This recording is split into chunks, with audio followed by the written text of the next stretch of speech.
Hola doctores, muy buenas tardes o buenos días, dependiendo a qué hora estén haciendo su tarea. Em, la idea es no dejar sin trabajar a los grupos que ya estuvieron trabajando, pues lo que es lectura crítica. La semana pasada tuve todavía el gusto de dar la clase para las primeras secciones. Pues para la segunda sección y para los que quieran ver este video, es un repasito sobre los estudios que vamos a hacer.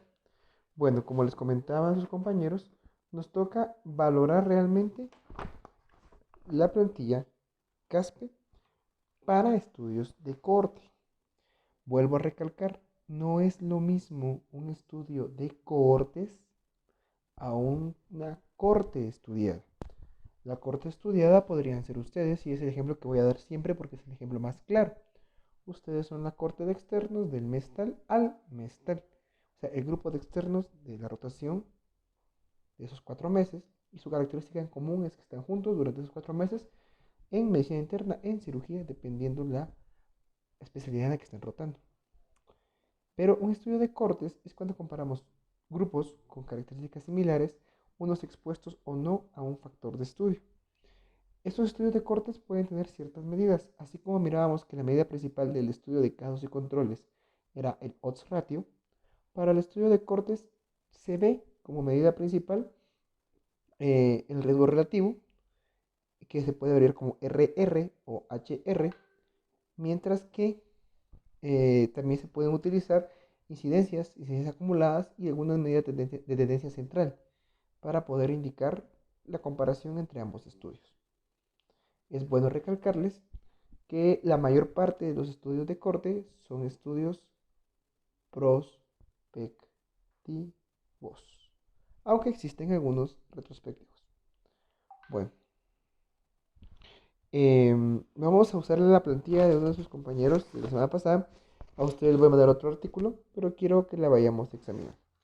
Como cualquier plantilla CASPE, ustedes la harán digital esta vez igual porque no podemos tener la clase, pero la plantilla CASPE que estamos viendo tiene preguntas de detalle, perdón, preguntas de eliminación. La A y la B, la uno y la 2, como le quieran decir. Y la primera que van a encontrar, dice así, la voy a leer para que vayan ahí ustedes viendo. Y dice, el estudio se centra en un tema claramente definido y aparecen las opciones de siempre, sí, no sé y no.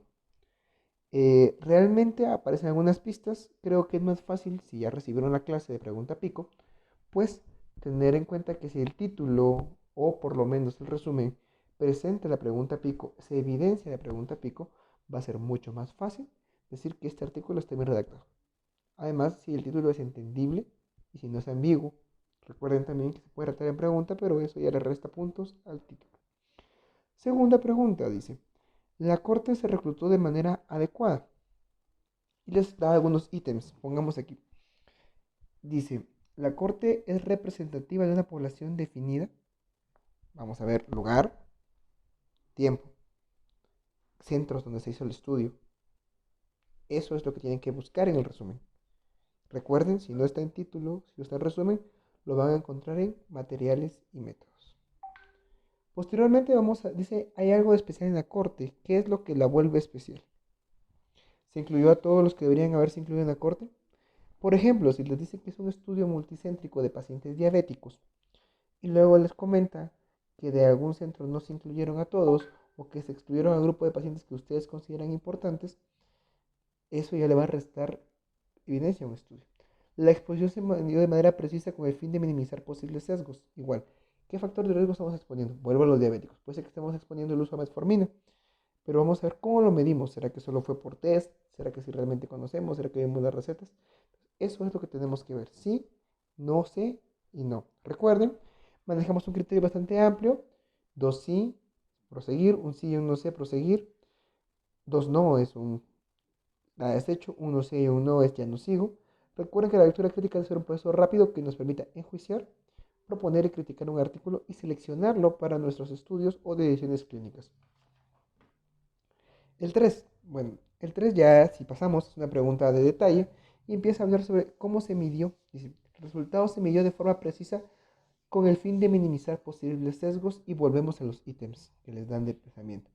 Los autores utilizaron variables objetivas o subjetivas Recordemos que en ciencias de la salud es mejor ver variables objetivas y medibles, aunque pueden haber algunas características que debamos solamente enunciar. Las medidas reflejan forma adecuada aquello que se supone medir. Si estamos viendo un riesgo, incidencias acumuladas, riesgo relativo, si estamos viendo frecuencias, todavía podríamos incluir alguna medida de tendencia central. ¿Qué medida usó el estudio? ¿Se ha establecido un sistema fiable para detectar todos los casos? O sea, si seleccionaron boletas, si seleccionaron cómo van a seguir al paciente, hay que ver, eso tienen que haber establecido ellos en el protocolo y eso está en materiales y métodos. Se clasificaron a todos los sujetos en el grupo de exposición utilizando el mismo tratamiento. Si voy a ver metformina, tengo que especificar si es metformina de 850, de 1000 miligramos o si quiero todas las generalidades de metformina.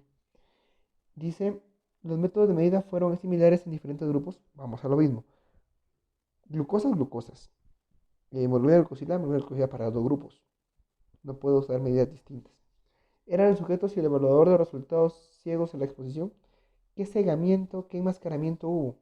Si yo sé qué grupo era cada uno, si los pacientes sabían de qué grupo de investigación eran o realmente pudimos ocultarlos para evitar caer en errores en nuestra investigación. Si podemos proseguir, ya la pregunta 4 nos explica esto, dice, ¿han tenido en cuenta los autores el potencial efecto de factores de confusión en el diseño? Quiere decir que si ha habido tantas restricciones que eviten que los pacientes se fuguen, como si ha habido alguna medida corregida estadísticamente. Alguna desviación estándar, alguna varianza, algo que permita. ¿Se dieron cuenta? En uno de los ejemplos que vimos de odds ratio, había un ratio ajustado, o sea, se corrigió. Si hay alguna medida estadística o alguna norma que ellos escribieron que evitó confusiones, la pueden decir sí, si no, y si no se evidencia, no sé. El seguimiento, la 5 ya nos pregunta, ¿el seguimiento de los sujetos fue suficientemente largo o completo? Depende de la patología. Si estamos estudiando neumonías y el estudio de cortes es de 5 meses, creo que es suficiente porque la neumonía resuelve en un periodo relativamente subagudo o levemente crónico para tener ya una mejoría por completo. Entonces podemos seguirlo por 5 meses. Pero si estamos estudiando tratamientos para el cáncer, 5 meses no va a ser suficiente. Entonces depende de la patología. También nos pregunta en esa misma, como ítem, si es una corte abierta o dinámica o es cerrada. ¿A qué se refiere con eso? Vuelvo al ejemplo de los estudiantes. Ustedes son una corte cerrada. ¿A qué se refiere? Entraron los de febrero y terminan en mayo. Ejemplo, si es la primera rotación. O entraron en junio y terminan en septiembre. O en octubre y terminan en enero. Depende de la rotación de nuestro sistema. Pero nadie más incorpora en esos 4 meses porque está cerrado, una corte cerrada. Si fuera dinámica, podría haber a alguien con unas mismas características de ustedes que lo pueden incorporar en marzo, otro en abril, e ir midiendo esto. En un proceso crónico es mejor no hacerlo. En procesos agudos, que se pueden medir gripes, neumonías o algo, pues se puede ir agregando. Depende de la patología y lo que estemos estudiando. La sección B, que ya ven aquí, que ustedes lo van a ver en digital, ya nos dice cuáles son los resultados. Bueno, los resultados netos nos preguntan. Y bueno, hay que enlistarlos, tienen que estar en el resumen estadísticamente. Otra vez, riesgo relativo, medida central, incidencias acumuladas. ¿Qué es lo que hay para poderlo enunciar? Se enuncia. Si solo hay una conclusión general, hay que escribirla, pero realmente en un estudio esperamos datos medibles más en ciencias de la salud. ¿Cuál es la precisión de los resultados? Aquí la precisión pueden colocar el valor P como colocó su compañero. Un valor P válido para estudios aquí tiene que ser de menor a 0.05. Si esa es la P, la precisión es buena. Y si no, pues ya no estamos tomando un estudio tan válido. De igual manera, hay que ver si no aparece, por lo menos colocar los intervalos de confianza que debemos de ajustar al 95%.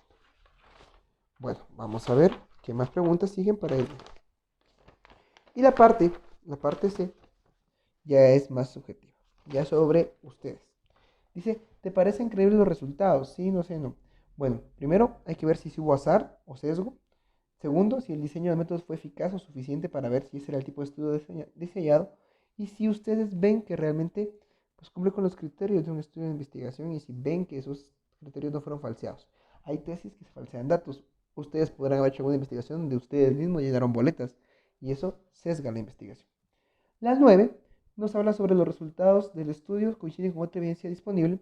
Cuando estamos haciendo una investigación, vuelvo a repetir lo que dije en la clase de casos y controles, vemos la diferencia y vemos si realmente hemos encontrado estudios o conocemos estudios de este caso.